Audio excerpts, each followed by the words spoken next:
Edington Priory in Wiltshire, England was founded by William Edington, the Bishop of Winchester, in 1351 in his home village of Edington, which is about 3/4 of a mile east of the town of Westbury.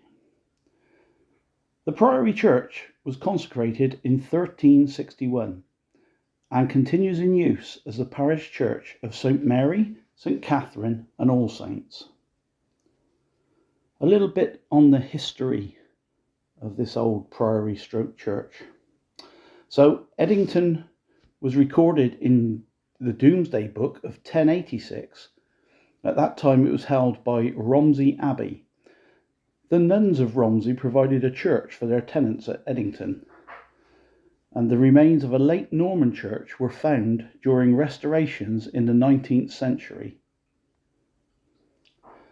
William Edington, from an Edington family, became Treasurer of England and Bishop of Winchester, and founded a college of chantry priests at Edington in 1351. He did this in order to have prayers said for himself, his parents and his brother. The church was transferred from Romsey to the chantry, and William gave further funds and properties in the following years. In 1358, the chantry became a house of the Bonhomes and Augustinian community. This establishment was modelled on Ashridge Priory. The chantry's property was transferred to the new foundation, and William, with others, added many manors to its wealth until his death in 1366. The first rector brought from Ashridge was John de Aylesbury. At the time of his death in 1382, there were 18 brethren in number. John Rouse gave the nearby manor of Bainton to the monastery, funding a chantry to pray for himself and his first wife, and he was buried in the south aisle. During Jack Cade's rebellion in 1450, William Ayscough, Bishop of Salisbury and confessor to Henry VI, was forced to flee Salisbury, seeking refuge in the church at Edington. He was discovered on the 29th of June, dragged from the high altar during Mass, and he was murdered in the fields outside the church. Paul Bush became provost of the house at Edington in 1539 at the dissolution of the monasteries. The house was peacefully dissolved and the brothers given pensions for life. In 1541, most of its estates were obtained by Sir Thomas Seymour. The site of the monastery, north and northeast of the parish church, is a scheduled ancient monument. Besides the church, 5 surviving structures are recognised by Historic England, and all except the fish pond, which is at the rear side of the abbey, are Grade 1 listed.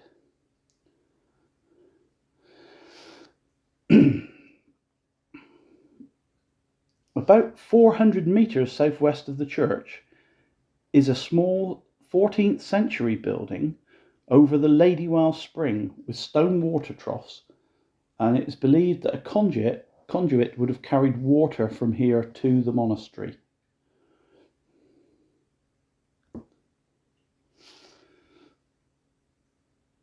William Way, who made pilgrimages to Spain, Jerusalem and Palestine, entered the monastery around 1463 and wrote accounts of his travels whilst there.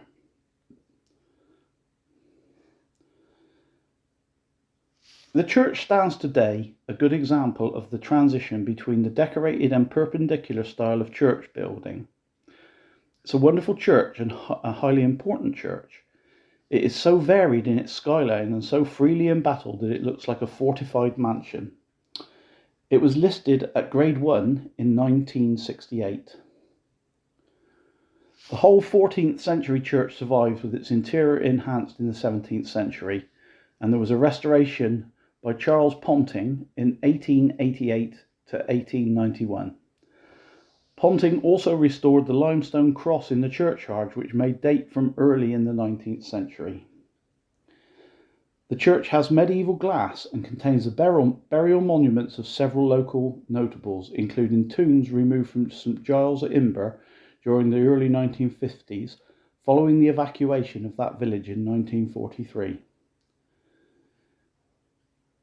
Benefices and parishes of Edington and Imber were united in 1951, with the parsonage house at Imber to be sold.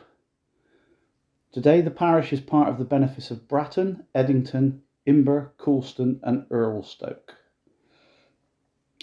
In 1965 there were 6 bells, one of them dated 1647 and 3 from the 18th century. 4 more, sounding higher notes, were hung in 1968 to make a peal of 10. There is also a Sanctus bell. In 2014, a new organ by Harrison and Harrison was installed.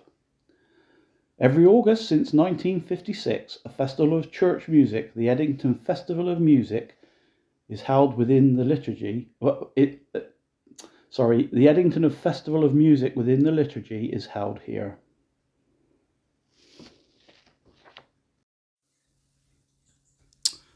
So, as I continued on my walk around this church, I began to get a darker and darker feeling about the place. Always feel a bit strange in old churches, I must admit, but this area here was one, I don't know, this tomb just felt a little bit,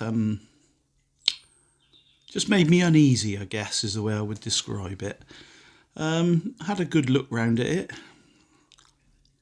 Had a little read of the plaque on the side saying who it may have been, but I don't think it was necessarily who it may have been. And this area here too, the big cross on the wall, didn't feel easy there at all. So I moved away from there and thought, right, let's take a look at the rest of this place, because this was a big sort of church. Now, this was where I got the darkest feelings of all, and it was with this tomb here. I just don't know what it was about this thing, but it really gave me the shivers. As you can see, there's what looks like a lion and possibly a cheetah or something there, and these guys at the front, like an angel coming down to put the crown on this guy's head. Didn't like that at all for some reason. Don't know what was making me feel that way, but I didn't like it. The whole place had a bit of a dark feeling about it. I don't know if it's connected to the fact that someone was dragged out of here and basically murdered in the fields. I don't know, but it certainly wasn't a nice feeling whilst I was in there. And I think Dave picked up on it a little bit too. I mean, I must admit Dave was very tired this day we were here. He'd already been somewhere else doing a bit of filming, and we sort of met up here just for a quick look round. And Dave did say he got some quite uncomfortable feelings about the place whilst he was there, and he didn't want to come back and investigate, to be honest. He felt it was just something very, very dark, and he didn't really want to find out what it was. Now, he might have been tired on the day. He might have just felt, a bit overwhelmed with everything, but it's unusual for him to say that, I must admit.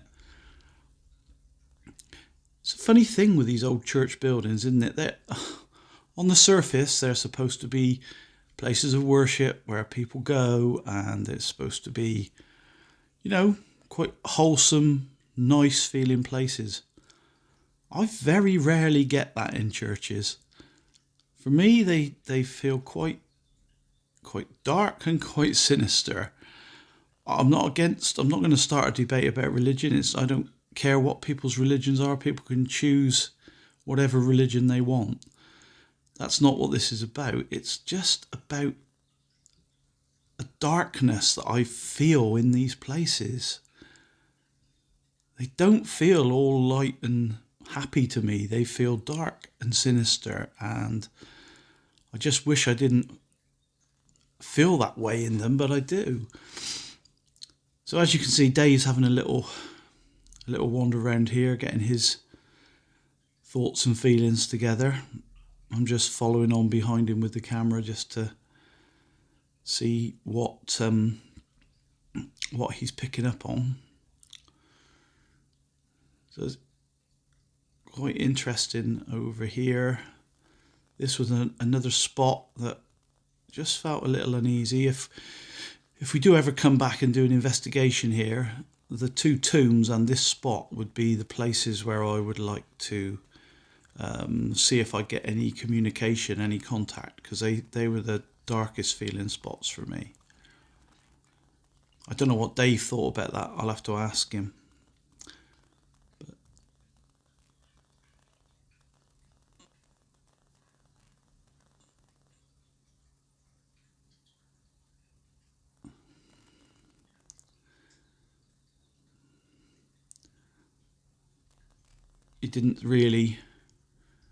Dave didn't really want to get into anything here. He was just saying, not sure I like this place, not sure I like this place. So I think from this point I continued my walk on round, just taking a look at what was in place here. I don't know, tell me what you guys think when you're looking at this. Do you just see a lovely old building? Is that what you see and feel from these? Maybe it's just me. Maybe I'm just a cynical old pagan, I don't know. The buildings always seem strange places. So there were some interesting bits and pieces here. I think just down a little bit further, the organ there, I mean, they have an amazing music festival, and I would imagine that the sound that must come out of there when they make, because it's such a big vaulted ceiling, must sound amazing when that organ is playing. And that, I think, is wonderful, you know? When people do that, it's beautiful.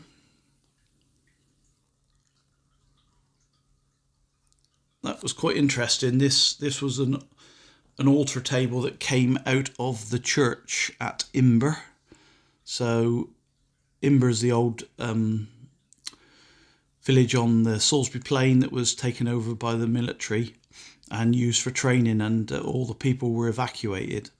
And this church is not far from Imber, and some of the relics and things that were within that church were brought to this church.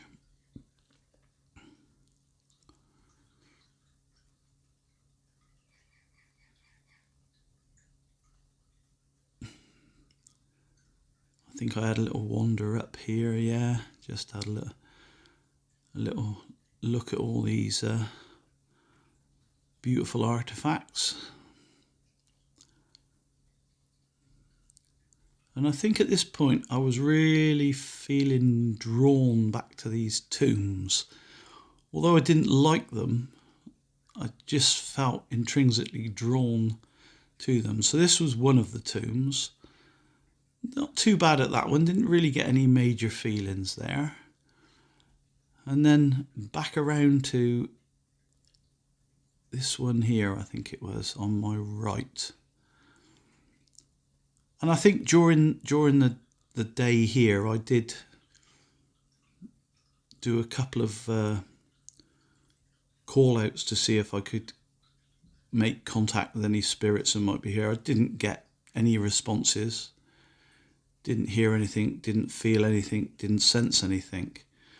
But yeah, it was an odd day in many ways, looking around this place. So I think at this point, again, I got drawn back to this tomb. I called out to any spirits that were present, but didn't really get any sort of a response. What do you think of that? What does it look like to you? I mean, I did have a look at some of the history on it. It's supposed to be a local person who may have been this person who had part of the village named after them or something, but I don't know. It just looked quite an odd thing to me. So the barrel on the bottom is called a tun, so that could have been a play on words for the name Edington. And the little bit of writing there on the plaque sort of explains a little bit more about that. So it's quite an interesting story that goes along with it, but again, don't know why I just felt so off in this place. Why I never felt comfortable in there, not at all. I was quite glad when in a minute I got disturbed by some people. Some other visitors came and they decided they wanted to look round, and in all honesty, I wasn't unhappy that they turned up, because I was beginning to feel quite uncomfortable in there, quite hot and clammy, and it just wasn't feeling good to me at all. So I was not unhappy to walk away from the place in a minute. I think, yeah, just before I left, I went and had a little look over here on the other side of the church.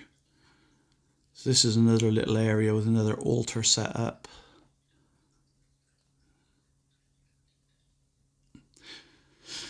I don't know if it's just all the old brown wood and stones. It's all very old, and I mean, there's some really nice paintings and stuff in this place. The floors are lovely. I do love history, don't get me wrong. Don't think that I don't like history, because I really do love my history. But some of these churches, and especially this one, they have an odd feel. They really do. Well, yes, I think I was getting a bit preemptive there. I think it was this point when I went back to this tomb and had another look. There's a little door on the side there that goes up a tower by the side of it. And I think I just did a call out for any spirits. Didn't really get any responses, as I said earlier. And then I think at this point I got disturbed, and I was sort of bringing everything to a close then, really. Glad to get out of there. Glad it was over. But I'll be interested in your thoughts as you watch the video, just seeing what your senses tell you about this place. I say I've put a bit of the history on at the front of this video. You can look it up yourself online and see if you can find anything else out about it that you might think's interesting. But yeah, I think at this point here, I was heading for the door. Quite happy to be heading for the door as well.